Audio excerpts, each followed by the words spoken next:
कुछ जगहें होती हैं जहां इंसान जाता है लेकिन हमेशा अकेला नहीं लौटता। छत्तीसगढ़ के घने जंगलों के बीच दो गांव बसे थे, भुरसीपारा और कोराजर।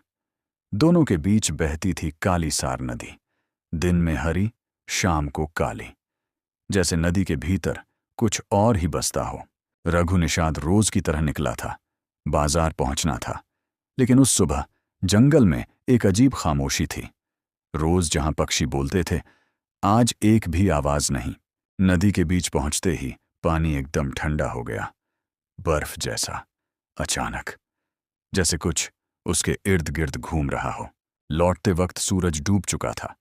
काली सार नदी के पास बरगद के नीचे 5-6 आदमी बैठे थे, एक भी बात नहीं कर रहा था। और तभी बरगद पेड़ के पीछे से एक आवाज आई, मेरा बच्चा, मुझे मेरा बच्चा चाहिए। सभी गांव वाले डर गए, लेकिन रघु हिम्मत करके पेड़ के पीछे गया। वहां कोई नहीं था, शिवाय एक पैर के निशान के। फिर रघु अपने गांव लौट गया। घर में सब सो चुके थे, हवा बंद थी, दिया जल रहा था, लेकिन उसकी लौ बिना हवा के भी कांप रही थी। रघु के कमरे के दीवार में एक आकृति बनी, बहुत ही डरावनी, मुंह जैसे खून सा लाल बाल, बिखरे हुए सफेद साड़ी में वो बार बार एक ही चीज कह रही थी, मेरा बच्चा, मुझे मेरा बच्चा चाहिए। रघु सुबह सावित्री और गोपाल को बताता है कि कल नदी में मेरे पीछे पीछे कोई चल रहा था। रात में मैंने उसे देखा, सफेद साड़ी, लंबे बाल, लाल चेहरा। वो बोल रही थी, मेरा बच्चा।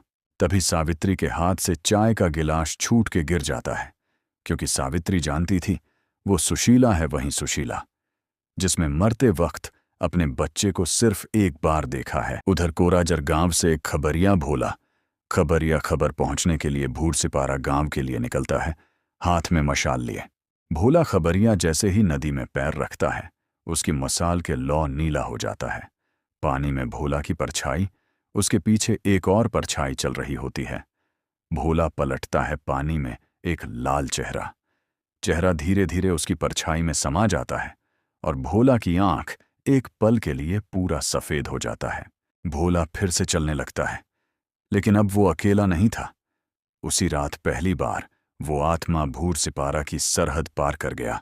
अब अचानक से रात में बच्चे रोने लगते हैं, जानवर मरने लगते हैं, खेतों में सफेद साड़ी की झलक दिखाई देने लगती है, मंदिर में अचानक दिए की लौ हरा हो जाता है, पुजारी डर के भाग जाता है। इन सब के बीच एक आदमी था जो डरा हुआ नहीं दिखता था। जिस रात किसी के घर कुछ होता, अगले दिन कालदास उसी के घर के पास मिलता, हमेशा।